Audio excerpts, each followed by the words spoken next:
We're going to go ahead and get started. I'd like to welcome everybody to Better Utah's legislative preview. I am Jeff Merchant. I am the executive director of the Alliance for Better Utah, and we have a fabulous panel with us today.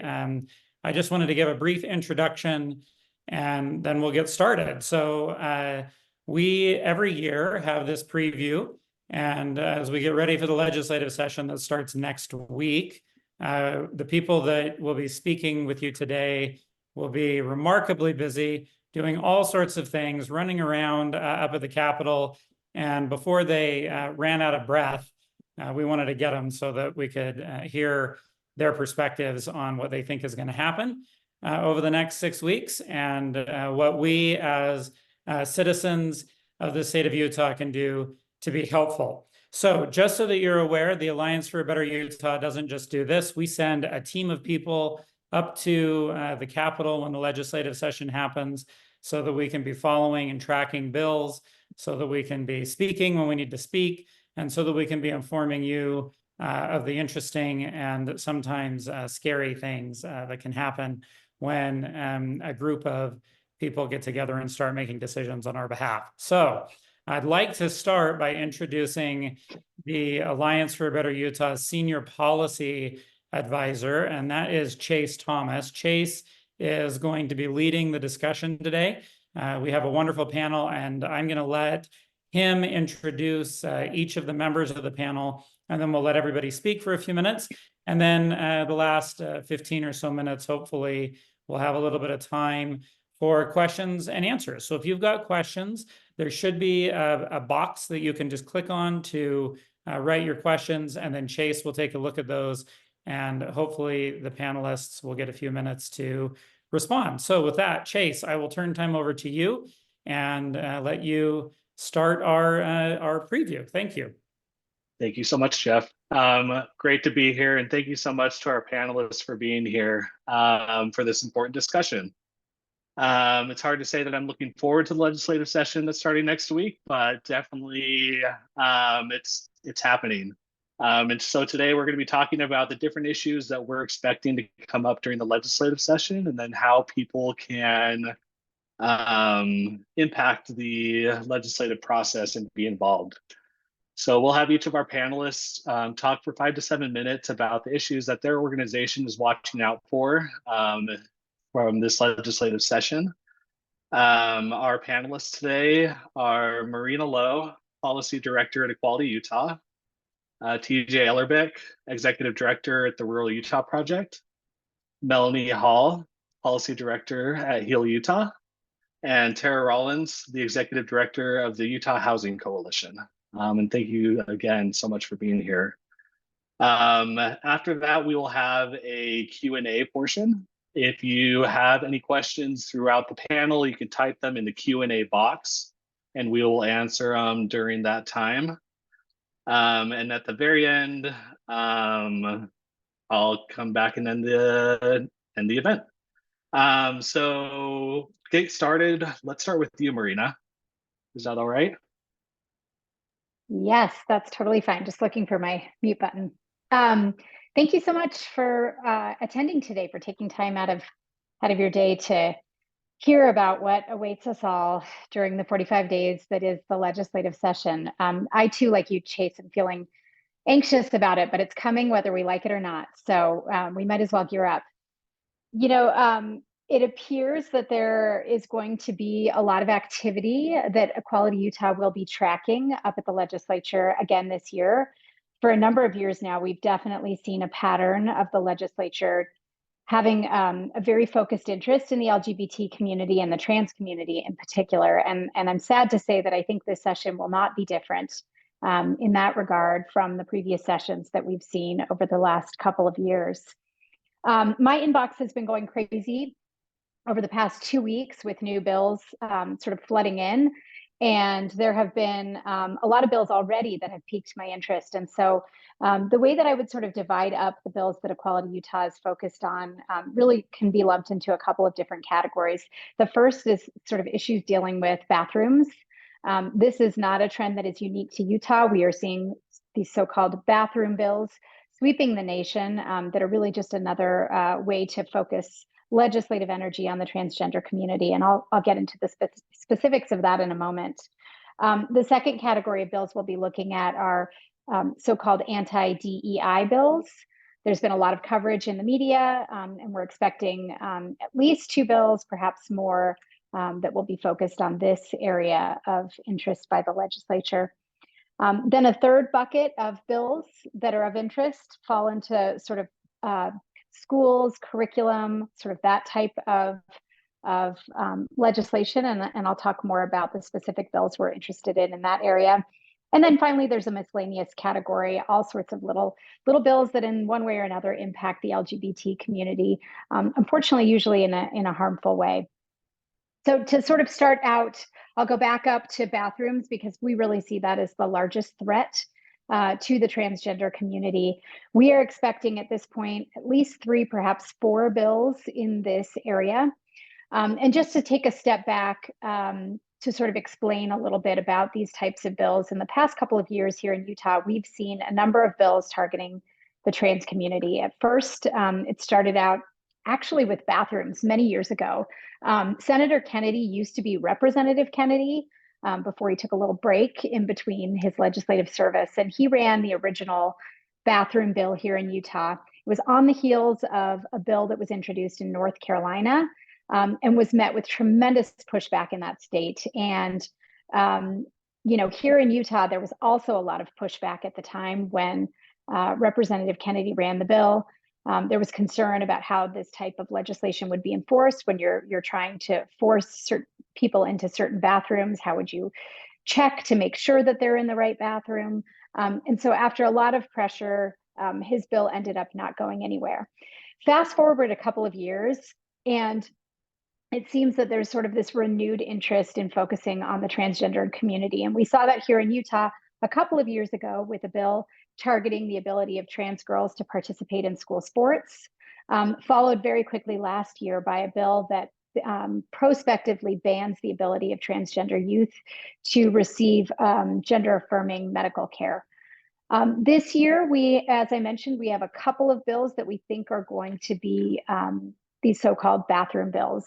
Representative Birkeland has a bill that has been filed. The language has not been made public yet, but it's called the Women's Bill of Rights. We're expecting that Phil Lyman also will have a bill requiring people to use certain bathrooms and prohibiting them from using others. And we're hearing that there may be a few other bills out there as well. Going back to the Women's Bill of Rights, I think it's really important to sort of talk about this bill a little bit more in detail. We have seen these bills in other places. I believe Kansas might have been the first state to enact a Women's Bill of Rights. And then we've seen them pop up in a few other places as well. They're structured in sort of a unique way. They start out by first defining sex, defining what it means to be men and women in statute and code, and then basically saying that the state has an interest in creating sex-specific designations and separating by sex in a variety of contexts. And in particular, the places where these designations exist are in publicly funded, usually restrooms, locker rooms, domestic violence shelters, prisons, and when it comes to participation in sports activities. So that's what we're expecting to see out of Representative Birkeland's bill. I think it has really significant consequences for transgender people in the state and their ability to sort of live their lives. The way that we look at this at Equality Utah, we all have to use the restroom. It is a bodily function that we can't control. It's something that every human being has to use the bathroom. And so it's really a question about dignity, in addition to being some pretty significant legal issues that I think come up when we're talking about requiring people to use a certain bathroom, enforcing, how do you prove, how do you ensure that people are safe in a restroom facility? So there are lots of sort of unanswered questions, even as legislators are moving forward with this type of legislation. I could talk about that forever, but I don't want to take up all the time. So I will move on next to DEI bills. We saw last session, there was a lot of interest in this topic. Senator Johnson introduced a bill attempting to do away with diversity offices on campuses across colleges in the state of Utah. And that was met with quite a bit of pushback and luckily didn't go anywhere. But it seemed clear that the conversation was going to extend into the next legislative session, and that is what we are seeing so far. We are expecting at least one bill, probably sponsored by Katie Hall in the House, and perhaps Johnson will be the Senate sponsor, that will deal with a variety of issues focused on college campuses, things from the ability of schools to ask for diversity statements in hiring, questions around diversity offices themselves. There may be a shift in what those offices look like. So a whole host of different issues wrapped up in that type of legislation. And then we've already seen the exact language of another bill. Representative Jimenez has put forth a bill that reaches into the private sector, which is really sort of fascinating and troubling, that would essentially ban private employers from engaging in certain diversity trainings and engaging in training that requires certain things of employees. So this is troubling on a number of levels. You know, when I look at the specific language of that bill, I doubt that there are many DEI trainings that actually do the sorts of things that Jimenez has in his bill. Things like saying that one race is morally superior to another, or that people are responsible for past wrongs. Nevertheless, you know, I think these bills really do risk having a chilling effect on employers. You know, now that there will be legal consequences for you know, perhaps violating state law when it comes to DEI trainings, I think there will be a lot of employers who will be very worried about having these types of trainings at all for fear of somebody complaining that they're in violation of the law. Moving on to schools and curriculum, Jimenez is back again with another crazy bill. I want to say this is HB 111. It might be HB 112. This is a bill dealing with a perennial Utah legislature favorite. They love to talk about sex education. They love to make it harder and harder for students and teachers to have important conversations about sex education. And this bill really takes the cake. It bans any discussion of human sexuality in sex ed classes. So you really wonder what is left. I mean, I don't know, maybe we talk about animal husbandry at this point in Utah schools if human beings are off limits. But I think this bill is concerning, also concerning, of course, for the LGBTQ community, because of course we all have a sexuality, and that's an important part of the development of human beings. So we will be keeping an eye on that bill. Representative Stenquist last session, very late in the session, introduced Utah's Don't Say Gay bill. He very quickly amended the bill to sort of take out the prohibition on discussing or having any conversations that pertain to to sexual orientation or gender identity in the classroom. And then at the last minute pulled the bill altogether. He's been working on that bill over the course of the interim. He presented it during the last interim meeting of the year. And the bill had shifted at that point and looked very similar to a bill that Representative Mark Strong ran last year, which would have prohibited controversial topics in the classroom. And some of the things that I think we're paying in particular attention to that are troubling in the bill that as he has it moving forward are you know, bans on the ability of teachers or students to have flags or other symbols in the classroom. You know, his intentions may be to have sort of a neutral environment in the classroom, but I think there are a lot of very specific things that can get caught up in that language. You know, there are questions in my mind, for example, about whether you know, a gay teacher might be able to wear a wedding ring. Is that a symbol? I think yes.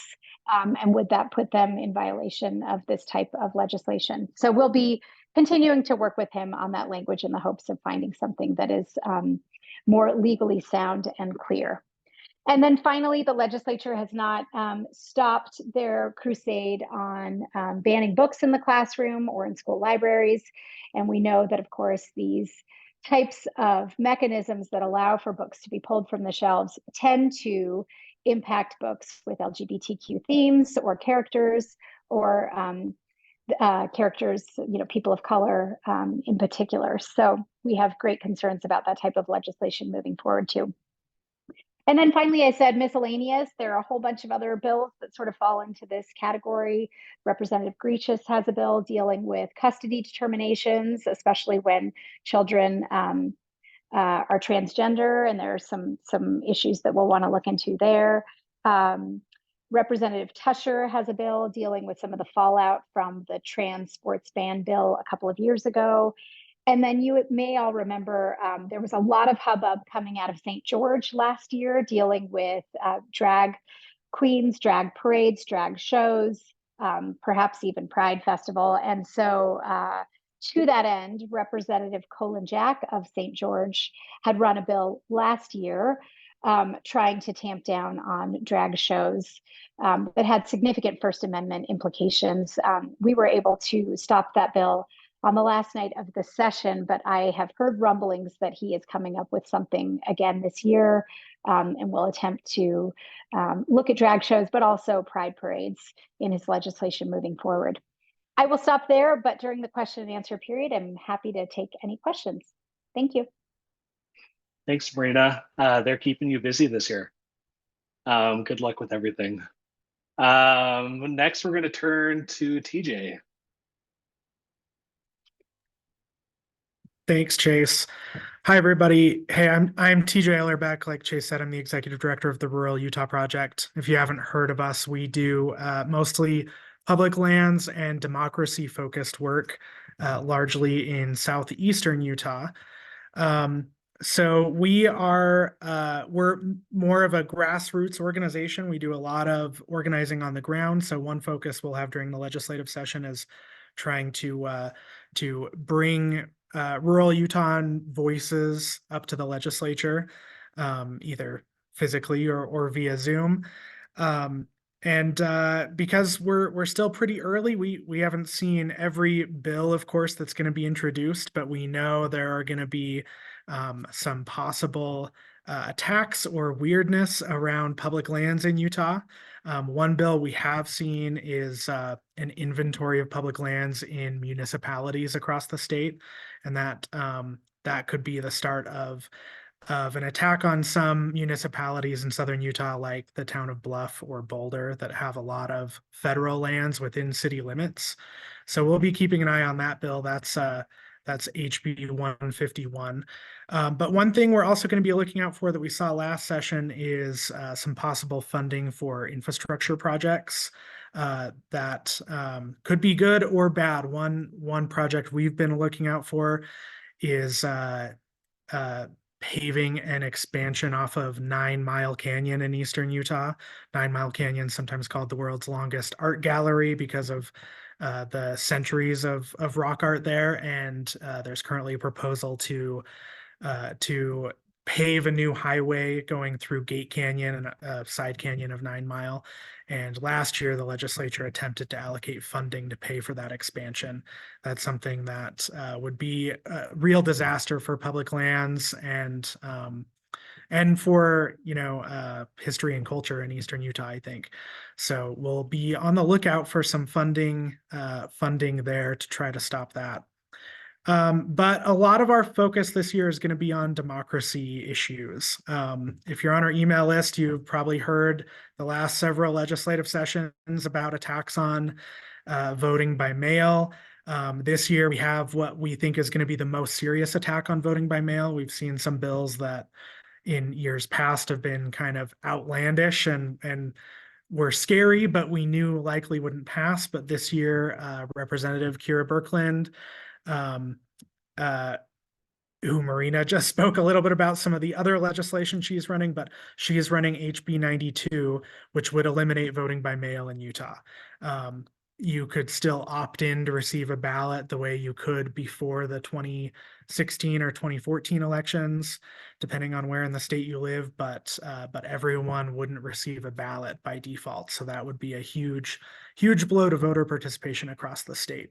And that's just the first of several. We know there are going to be several other bills that will attack voting by mail.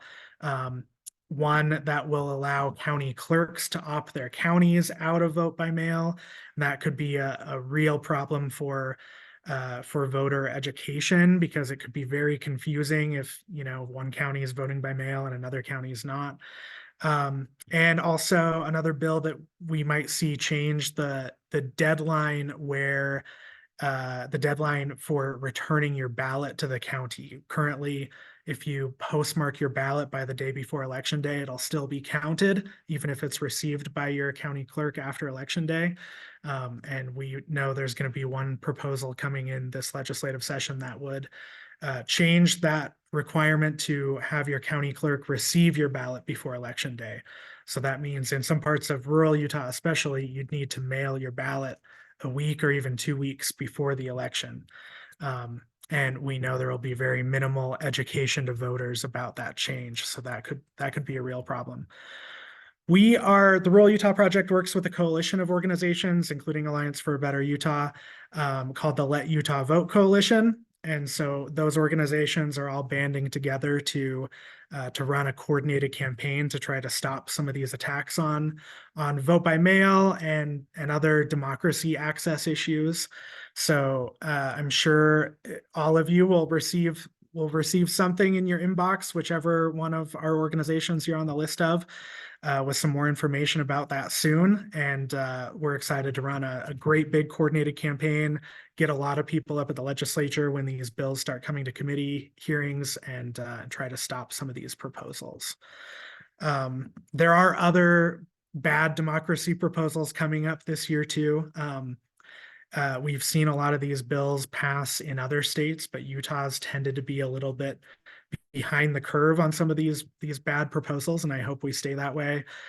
There's one bill that has already come out, HB 185, which would change primary election requirements to favor candidates who are nominated through the caucus convention system instead of candidates who collected signatures to get on the primary ballot. And that's a little bit in the weeds, but basically it's a way to favor more radical far-right candidates, most likely.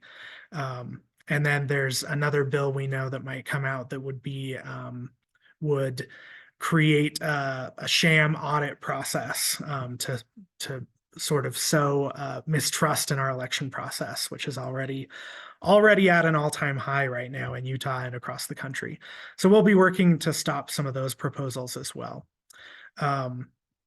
And we'll be watching out for other places where democracy is under attack or where public lands are under attack, and working with some allied organizations to push forward some pro-conservation bills as they're introduced. But our number one focus this legislative session is going to be saving vote by mail and protecting our democracy. I'm happy to answer questions about any of those when we get to question and answer time. Thanks, everybody.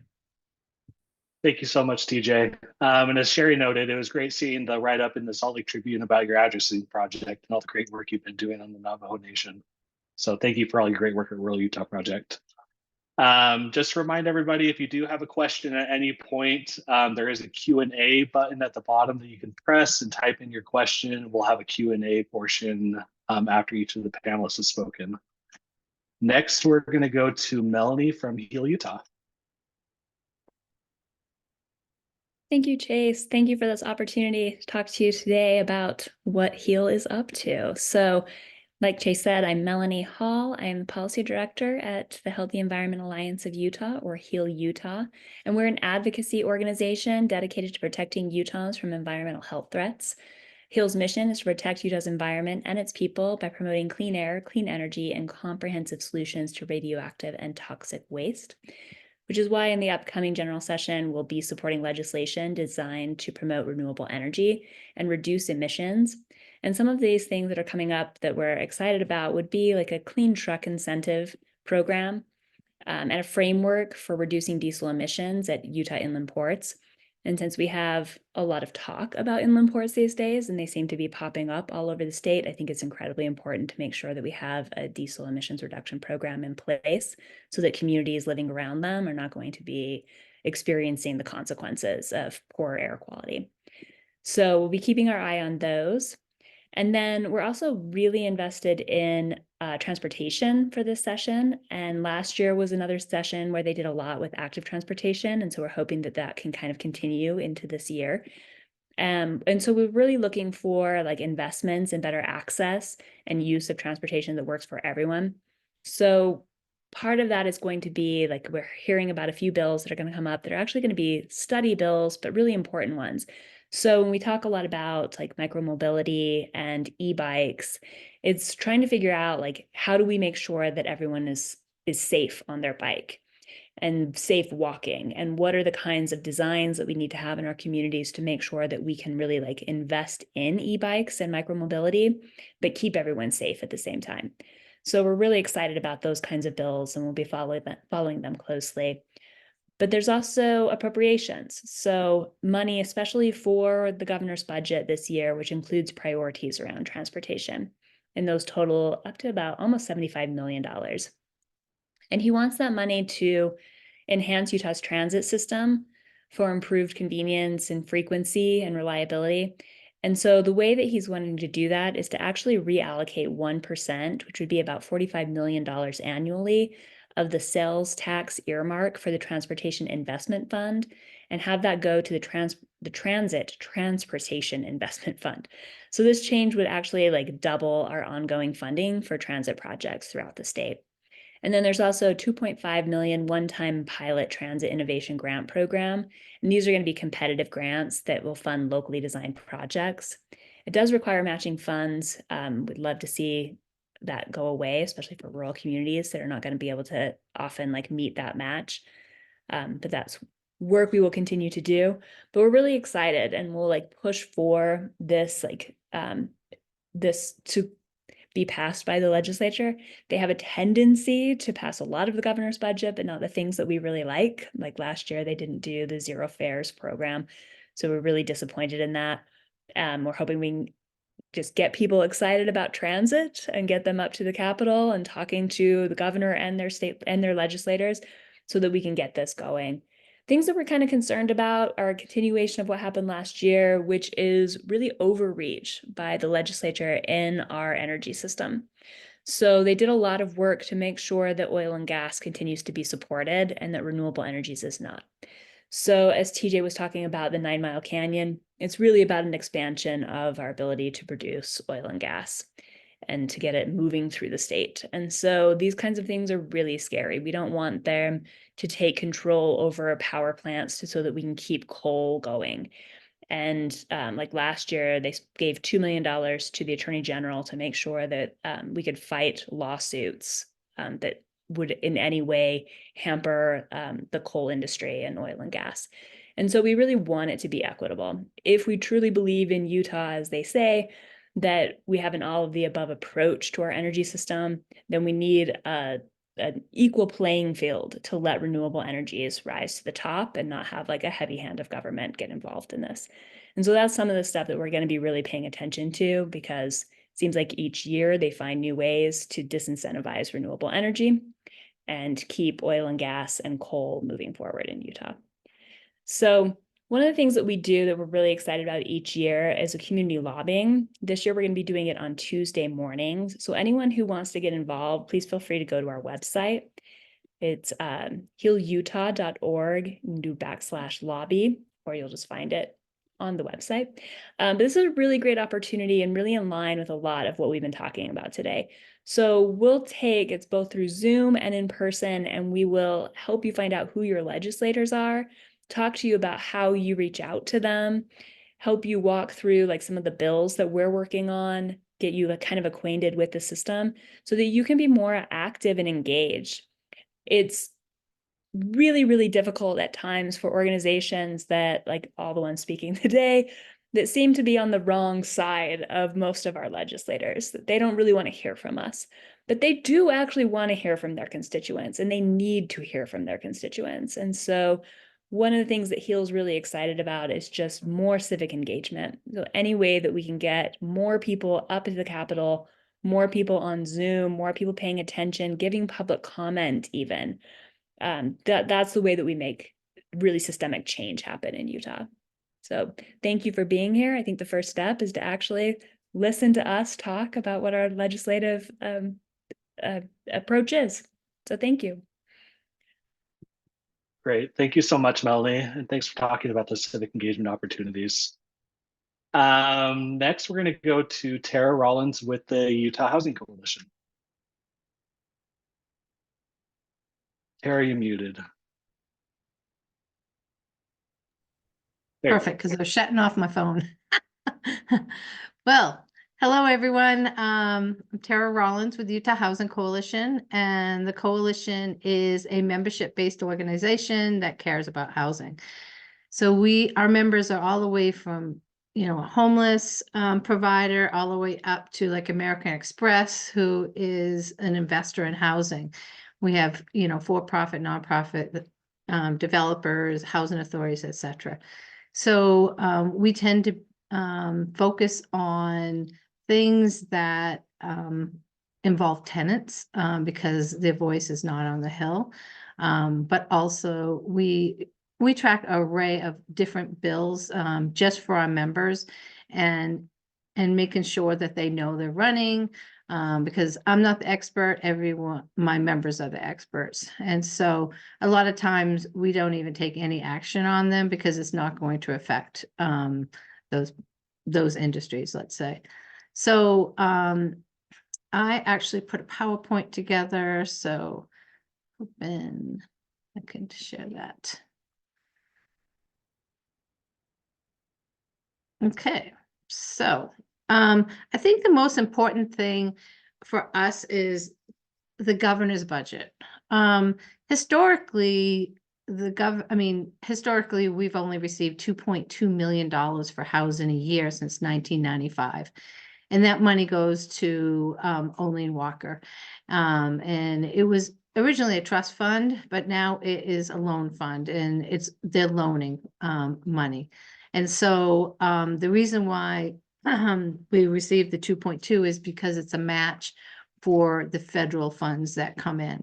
And so over the years, we've talked about, the importance of, investing in housing people can afford. And it's really gone on deaf ears until Steve Erickson and myself had Becky Edwards create the housing Commission on Affordable Housing.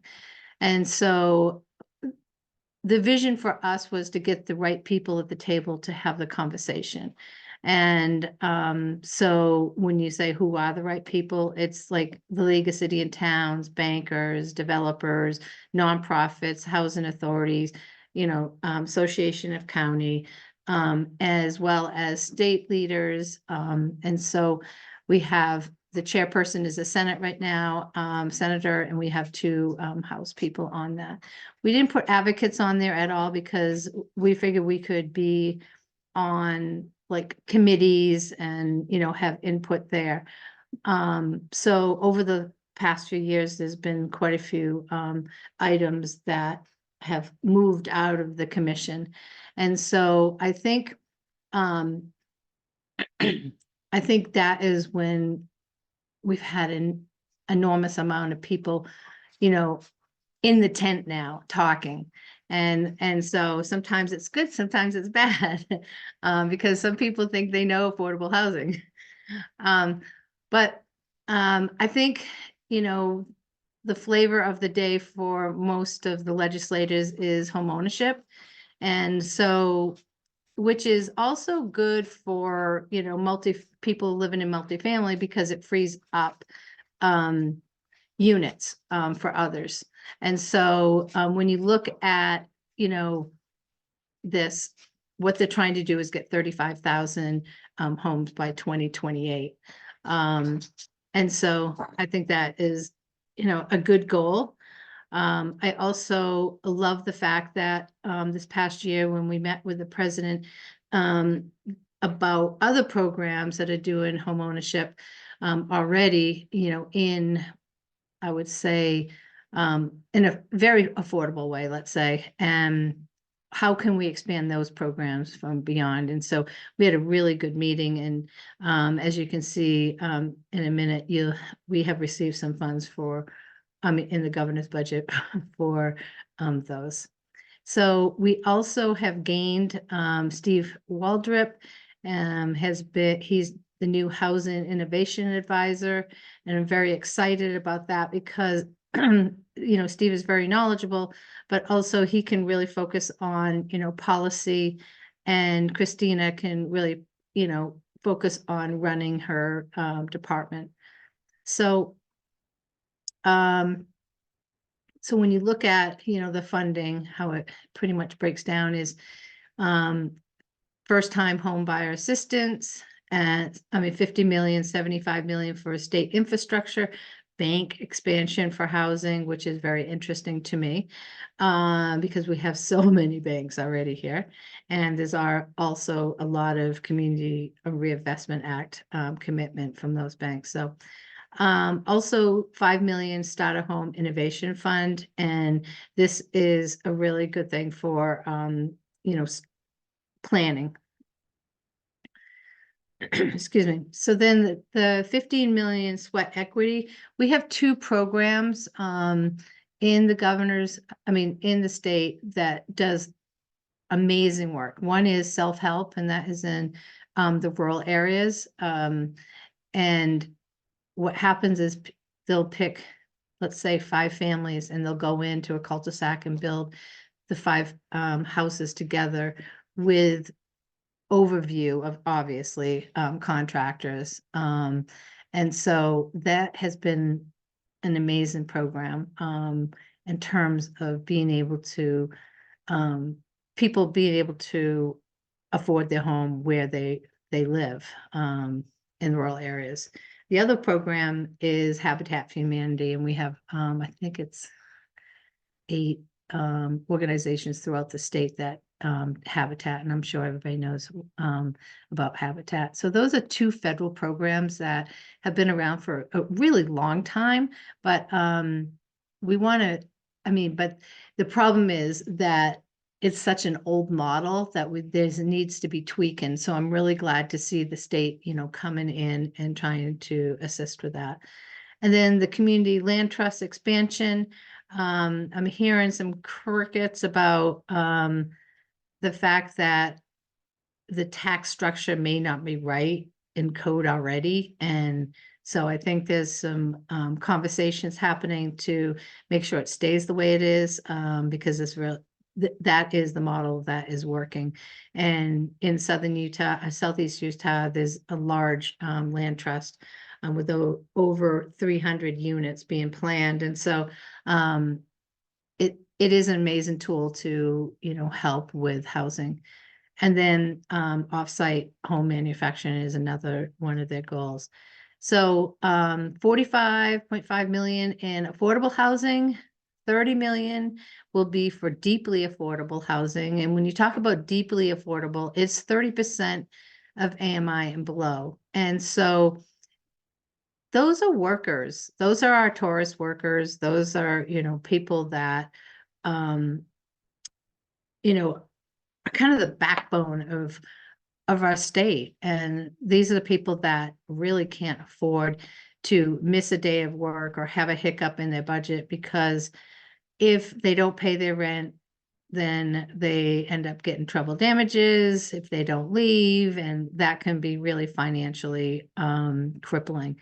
And so I always like to point that out, as 30% are people like at the grocery store, the person that's taking care of your grandmother at a nursing home. These are people that are very important in our life. Oh, daycare is a big one. So when you think of deeply affordable housing, just don't think about homelessness, because it's more than that. And then the gap funding will go to Olin Walker, and that will be that will be a loan. And then 10 million is going to housing preservation. And so the next is homelessness. Homelessness is receiving a huge chunk of funding, hopefully. And when you look at the amount of money that they have invested in homelessness, I think they're on the track of really doing some wise investment, because they're not just investing in housing, they're investing in behavioral health, also in courts. So I think it's an amazing way to invest our funding and making sure that people are stabilized and able to move forward in their life. And so I really feel like this is money well invested. And so if you break down the numbers, they're looking at 10 million of ongoing for homeless services. One of the options is to have people who go to the state liquor store, they could round up to put it into the Pamela Atkinson Trust Fund, 90 million of one-time money to be spent over the 3 years, and then 2.5 ongoing for homeless shelter city mitigation account, which means if you have a shelter, then other cities pay into this fund, because it does have a cost to it. It does have extra policing, it has, extra, picking up trash, etc. So, people, they need to have that funding to help with other incidentals besides just the shelter beds. 25 million of one time to develop new low barrier emergency shelters. And so I think they're thinking forward, and also they've received funding in the last 2 years, and we're starting to see some of those projects come online. So hopefully people will be off the streets. We'll start seeing less. And so just bills on horizon, I'm just going to quickly go through. We have so many bills, and most of them are not even written yet. And so I'm just going to go over the one that's written is the Only Walker Housing Loan Fund Amendment, and that is asking for 25% of the net sales of liquor to go into the trust fund for housing. And then there's a lot of bills, as I said, it's not written or numbered, but the biggest ones that I am really want to see move forward is property manager requirements. And previously, in order to have a management company, you had to work under somebody, under a realtor. And so when you become a realtor, you go through a lot of courses, you take tests. Well, only 2 hours of it is about management of properties. And so what they're trying to do is move that out of underneath the realtors and have more in-depth training for property managers or people managing properties, scattered sites. I'm excited because there's so much more, than just collecting rent. We have a lot of, mental health issues, and not only with, people that are seeking rent, but people who are also, property managers. Expungement records, we've been working on this one for the past 3 years, and we had a really good bill pass, and then we've been doing some tweaks, and then was able to work with the apartment association to automatically drop an eviction if after 90 days a judgment doesn't move forward. And previously, I believe it was 3 years you had to wait. And so some people don't even know that they have that on their record. And so this will automatically take it off. Other thing is rent increase notice, working with the apartment association as well. And Representative Judkins will carry these last 2 bills. And so one of them, the problem is that most leases are requiring people to give a 60-day notice if they're going to not renew their lease. So if they give 60-day notice and then, 30 days later, they raise the rent $300, then they don't have a choice of moving out. I mean, they have to stay and pay that additional funding unless they go month to month, they didn't sign the lease. So we're trying to clean up some of that stuff. So because there's no inventory out there, it's harder for people to access housing. And so they really need the time to be able to look for it. And then, you know, anything that comes out of the commission on housing affordability, we're definitely watching. And then short-term rentals, tenant rights, and property tax. And I think one of the biggest things is that putting out fires. And so we're always there to see what's going to pop that day, because you never know. We're also really concerned about rumors that we're hearing that source of income is going to be taken out of fair housing, not fair housing, sorry, protected class. So right now, under protected classes, we have source of income. And this passed, I don't know how many years ago, it was a long time ago. And it was when Mansell was there. And so it was passed because single women with kids were unable to find homes. And so because they were receiving, you know, something from DWS or receiving Section 8, they were saying, no, we're not going to rent to you. So this made it that they would have to accept, you know, other income. So anyways, we're hearing that as being attacked. And we're going to get to the bottom of it. I don't want to, you know, put out any names, but we're hoping that we can, you know, put that fire out. So that's it. Hopefully you get some good information. Thank you, Tara. Thank you for putting out the fires. Although when the legislative session feels like a huge dumpster fire the entire time, it takes all of us to put out the fires. Well, we could have a few minutes for questions, and we have plenty of questions in the Q&A box. I'm going to do some targeted ones. So to you first, Tara.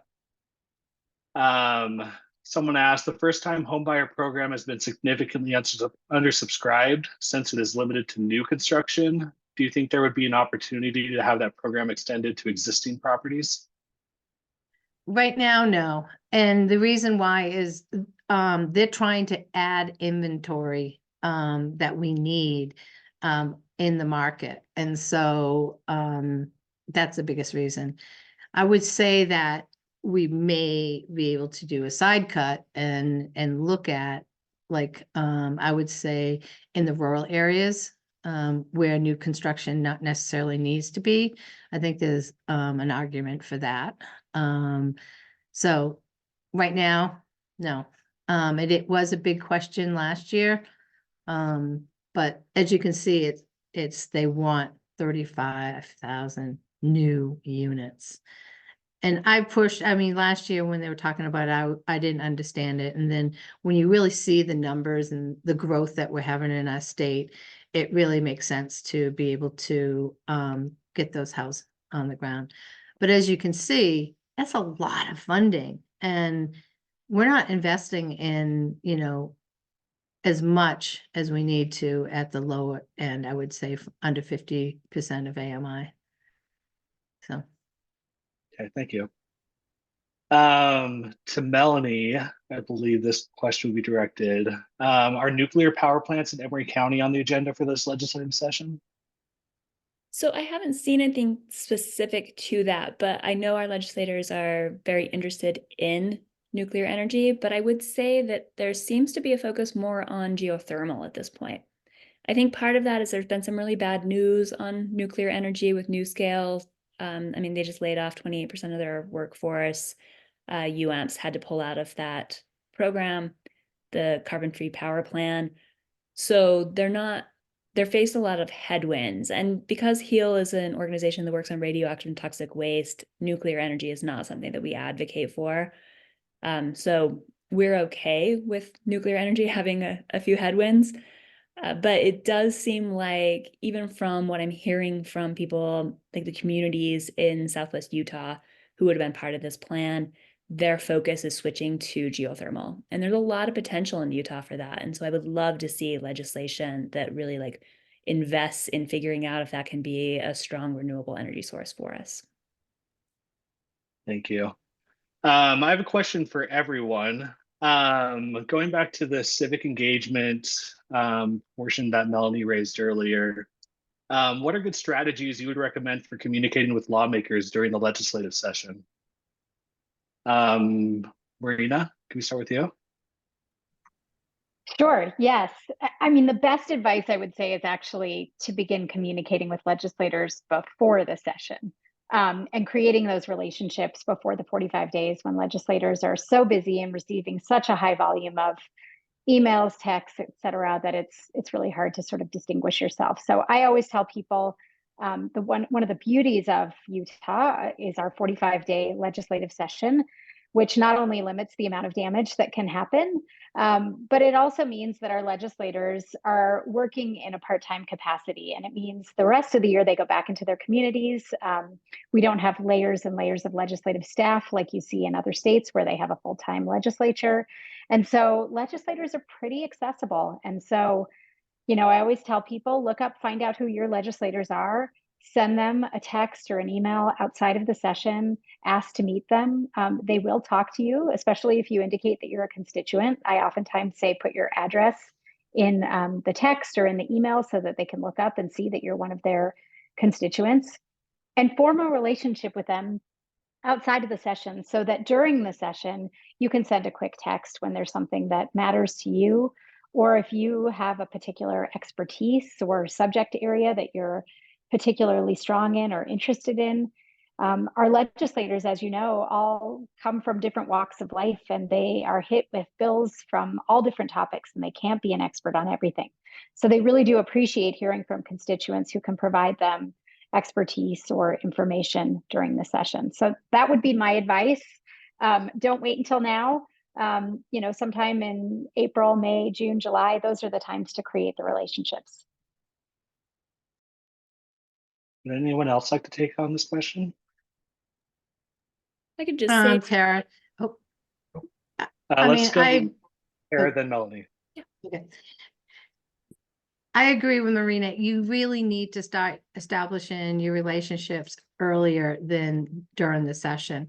I always say you want to be the go-to person on that subject. And so when I ask somebody, for example, you know, a housing authority, you know, reach out, you know, to the representatives in your area and introduce yourself, bring them on a tour, you know, really get them invested on what you're doing. And when the housing bill comes up, then around housing, they'll call upon them and they'll ask questions. And then most likely that person is going to be connected to someone who can answer the question if they can't. So it's really important to do the networking as well.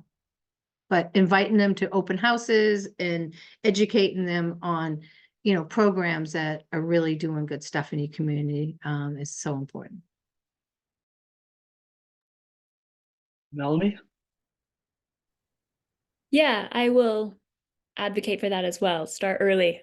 But for those of you who are starting now, our community lobbying is actually part of that process. So the people who can come to the Capitol will actually pull out your legislators and have you like introduce yourself to them and talk about legislation. So it is something that can be done in the moment, but it is absolutely a wild 45 days and they are overwhelmed. And so it's not, if you want to stay engaged throughout the year, the best thing is to keep that communication going constantly, because they are like back home for the rest of the year, and it's much easier to engage with them in those moments. Oh, I would also say be respectful. Always be respectful. Like, you know, it's nice when you actually like meet them face to face. I think some of the like our ability to have strong emotions behind a keyboard kind of dissipates when you are talking to them. But there's so much more that can be done by just having a respectful conversation. And so we always tell people, like, come ready to listen, but also to be able to advocate for yourself. And I'd add just one more thing too to all those great points, and that's to use your own words and share your own stories too. There's certainly a role for kind of bulk communications to play. You'll certainly see a petition from us to say vote by mail this year. And that's important. But if you sign that petition, but then also send a quick email to your legislator or a text message or a phone call or whatever it is to say why it's important to you, that can be a lot more impactful than 10 people signing a petition. So using your own words can be really valuable because our legislators are humans too, most of them. Thank you. And thank you so much to all of our panelists for the presentations and for answering questions. I'm sorry that we weren't able to get to all of your questions in the Q&A box, especially because we don't have all of the organizations that we work with here on the call today, from education to water conservation to so many other issues. We will be tracking it all here at Better Utah. If you want to follow our bill tracker, you can find it on our website, betterutah.org. There will be a link to Better Utah on the Hill where we'll have a bill tracker that has all the different issues on there. We're already starting to read through all the bills that have been released. You can also sign up for our daily and weekly updates there on the website as well. Please visit Rural Utah Project, Heal Utah, Equality Utah, the Utah Housing Coalition, their websites, get involved. It's going to be a long 45 days, but as we get involved, we can impact the process and make a better state. So thank you so much, everyone, for being here. And I hope you all have a great day. Bye. Bye, everybody. Thanks for coming.